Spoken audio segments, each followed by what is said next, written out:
Hi, this is Jessie, your host, and welcome to a new episode of Marketing Talks by OSB. Today I have Danny Kanaan with me. Hi, Danny. Hello, Professor. How are you? Thanks for joining us today. It's a pleasure.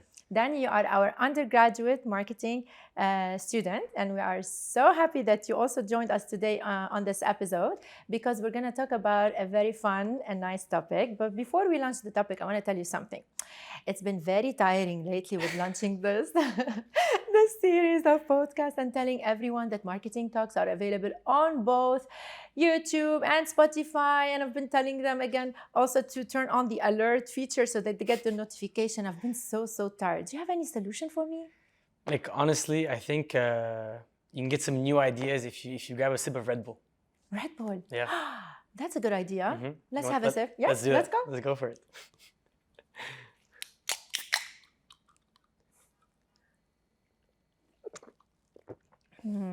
That's better. That's refreshing That's also.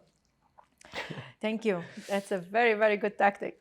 Danny, I have to say also that you're working on your own startup. But today you're here with us because we're going to talk about the Red Bull Genius Marketing, right?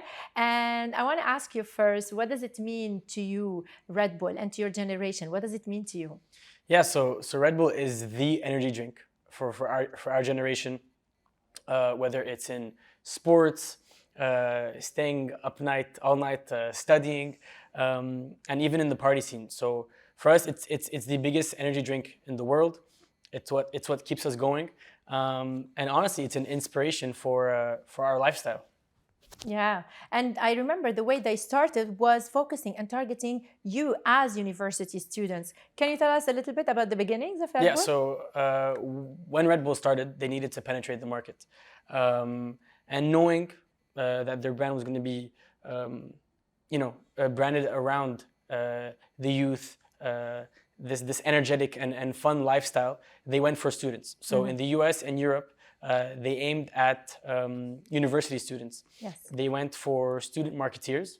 They found the most popular students on campus, sponsored them with Red Bulls, and helped them throw social gatherings, parties on campus for university students.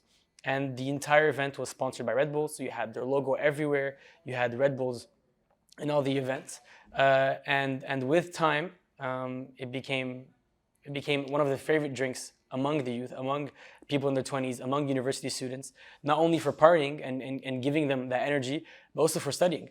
Yes. Me and my friends, when we're stuck in the library all night long studying for finals, we go for a Red Bull. We need Red Bull. We need the energy. And yeah, so Are you studying well for our marketing final now? Totally, of course. I remember also there was this nice car with the can on it. It was also unique, and it helped also in the brand awareness. Yeah, so they gave these student marketeers. It was a Mini Cooper, branded by Red Bull. You had this bigger than life size Red Bull on the back, which was actually a cooler for the Red Bulls, and they'd be at every university event, at every social gathering for universities. And honestly, it worked. We love Red Bull. Red Bull is now, the energy drink. You see it everywhere. At all parties, it became one of the most used drinks for mixes. But more than that, it's all around in the sports life, in the energetic life, at festivals. Yes. And yeah. So after the university life and the student life, they started leaning into sponsoring promising athletes, up-and-coming athletes. And as well, creating their own events. So they moved away from the mainstream events of a football tournament or a basketball tournament, and they leaned into more of the lifestyle and cultural sports like skateboarding and dancing. So they started to create their own events and sponsoring these events locally to grow their brand.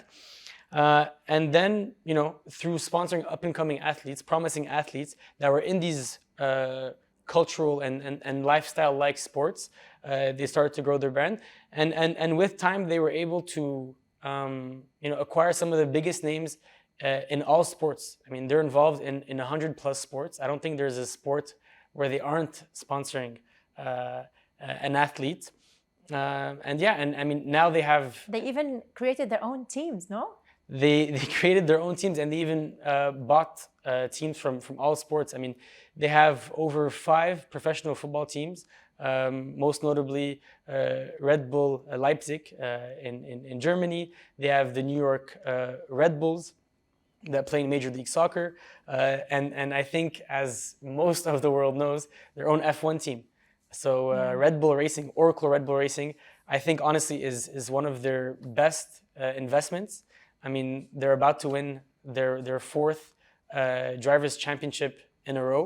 They have Max Verstappen as their champion, and that's incredible because the viewership on that, the amount of sponsoring and branding is all over. I mean, whenever they win, whenever they have a press conference, the whole car is branded towards Red Bull, and I think it's just genius. What about their marketing agency? Yeah, so what they have right now is on Instagram. You don't have one Red Bull page. You have multiple Red Bull pages. You have a page for every type of sport, and most notably, you have a page for every area and country. So their marketing strategy is very customer centric. They learn and analyze what different customers in different areas and regions want, and they provide that. Actually, what are they interested in? 100%. Yeah? Exactly. And with time, they created the Red Bull Media House, and I think it's absolutely genius. And most of their costs and investments goes into marketing, and content creation is the name of the game. I think we all know this. They're on every platform possible. And not only do they tell stories, but they create their own stories. And I'm sure you know, in 2012, they had their own skydiver jump from space into onto Earth, back to Earth, and that cost them about $50 million. People were watching. It was live, billions of views. And some marketing experts estimate that their return on investment was around $6 billion. Nice. Actually, the exact percentage that they spent from their revenues to marketing is 30%, which is amazing. And another thing that they have done in Dubai recently, in December 2023, was the surfer who started on top of the building and then he jumped and reached the ground. Yeah. So I think it's the biggest infinity pool in the world. He was wakeboarding on it, and he was being pulled by a custom-made drone. And he was pulled off of the infinity pool, and he skydived, which is absolutely crazy. They are known with those extreme stunts or activities because people love those. Exactly. And you mentioned Instagram. If you notice their feed, we don't see any Red Bull can. Why? They're selling you the experience. They're selling you the lifestyle, the feeling of being extreme, of living on the edge, of being unique. And I think that's more strategic than anything, because they associate Red Bull with being that different person, with doing something different. And every other video is a record-breaking video. Yeah. It's the first time somebody doing this, the record of so and so. So they've really worked on selling you the experience and selling you the feeling that you get when you drink Red Bull. This is what we call emotional marketing. They work on emotions. So back to social media, how do you think they are engaging the viewers? So we said they're not selling. Actually, they are into this emotional marketing. So how do you think they're juggling between all those platforms? Tell me more about the customer engagement. I think they're one of the brands that analyze the customers and growing trends the most. If anything, they set the trends, but they're always up to date. There's never a video or a piece of content that seems outdated. They're always doing something new. They're always being innovative, and they keep this entrepreneurial spirit that they had from when they first started, I believe, and it's engaging. It's fun. We like to watch Red Bull content. It's never something normal. It's never something generic. It's something that's actually fun, entertaining, and you wait to see what's going to happen next. The video you were just talking about, it's this guy on a wakeboard on an infinity pool being pulled by a drone. So right from the first second, you want to continue to watch the video. You want to see what's going to happen next. And if it's not that, at the beginning of the video, they have written in all caps, record-breaking so-and-so, or the first time that somebody has done so-and-so. And I think it's genius. It's genius. They know what we want, and they've continued to produce it on and on and on and on and on. And their different social media platforms are in different languages. I mean, yes, English is a very popular language, but there are so many other languages, and they're hitting every one of those cultures and countries. And what proves that they are really engaging is the number of comments they have on the post, the number of views they have. Their engagement is super, super high. Listen, have you heard also when they started, they used something different in terms of a strategy that they used to throw empty cans in the trash.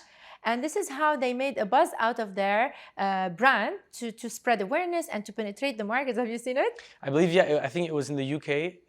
They would just put empty Red Bull cans that were overflowing the trash cans in public areas. And this made people think that, you know, people were drinking Red Bull, and it was a very popular brand. And I think it reiterates the fact that out of sight, out of mind. So keeping that logo, keeping their drink in people's thoughts, in people's peripheral view, I think it's very strategic. Red Bull, they introduced some line extensions, some new products, different flavors. Like the one I have right now here is the light one, sugar-free, for example. Yeah. How do you think that those extensions are helping Red Bull to evolve and grow and sustain? Because we know there are so many competing brands when it comes to the energy drink category. Correct. So Red Bull currently has, I believe, a 42% market share in the energy drink market. In terms of the drink itself, are you talking in a specific region? No, I think globally. Globally, wow. Globally, yeah, okay. Globally. They have, which is massive, which is crazy. They've expanded into different drinks. So in some regions of the world, there's the tropical Red Bull, there's blueberry, there's watermelon. I've tasted these flavors from outside, and they sometimes bring them to Lebanon. Did you like them? They're honestly really good. They're honestly really good, and I think it's what keeps them competitive in terms of, for example, Monster Energy. Monster Energy is known for having a million different flavors that are coming out constantly. But Red Bull's can is very iconic. Their brand is very iconic. Their color is very iconic, and they've continuously kept this going across everything they do, and even with their clothing brand. So they have their own merch. All their athletes, are known to wear the Red Bull hat, the Red Bull shirt, and even, for example, Neymar Jr., which is considered one of the best football players in the world. When he's not on the football field, when he's at a Red Bull event, he has the Red Bull hat. When Max Verstappen wins his race, he's wearing the Red Bull hat. And I think just that continuous branding, staying true to really what they do, which is being extreme, being energetic, really kept them in the market. And they're not just there during the sports itself. They are there to make sure they are there when they are winning the first, or basically they won. Yeah, always. They're always there. They're always there. And what they do through the Red Bull Media House is they tell the stories of these winning athletes. They have, I think more than 1,000 sponsored athletes, across all their different sports. And they tell the stories of these athletes, and it's very engaging, and that's what keeps their customer base engaging. If for example, I'm a fan of Max Verstappen, but I'm not a big fan of Red Bull, I'm gonna learn his story on Red Bull's YouTube channel, on Red Bull's Instagram, and I think they take advantage of having that sponsorship to tell meaningful stories. Listen, consumer behavior is changing a lot. And do you think those genius marketing tactics that Red Bull is doing will help them keep them winners in the long term? 100%, 100%. Like I said before, they really set the trends on social media platform. They're always being innovative. But more than that, whenever there's something, for example, on TikTok, many of the trends that are being set are by the general public. A specific sound will get popular with a specific trend, and they'll hop on that. They're not scared to engage with the customer and to engage with up and coming trends that aren't very formal. And I think that's what makes us feel, the customers, close to them, and just as if they're one of us. I'm tired again. I have to sip one more time. In the meantime, if you want to tell me anything else before we conclude our episode for today. Honestly, I think Red Bull is completely genius. It's really guerrilla marketing. They hop on trends all the time. Like those stunts that they do when people are wearing like animals and helicopters made by them, and they fly and then they jump into the water. No, they have their own competitions. Out of the box. Ideas out of the box. Always, like you said, there's energy involved, there's fun involved, the people are actually involved. Yeah.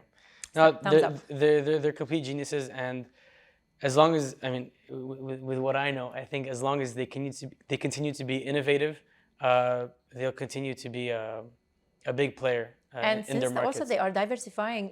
I think we forgot to mention that they have their own brand, the AlphaTauri, when it comes to the F1. F1, so it's so they have two F1 teams, not only Red Bull Racing, but they have AlphaTauri. So they bought that and that team, and they have two Red Bull teams competing in F1, which is absolutely crazy. Danny, thank you so much for joining us today, and I want to thank our viewers and listeners. Remember, we are on YouTube and on Spotify. Make sure you turn on the alert notifications so that you don't miss our next episode, and see you in the next one.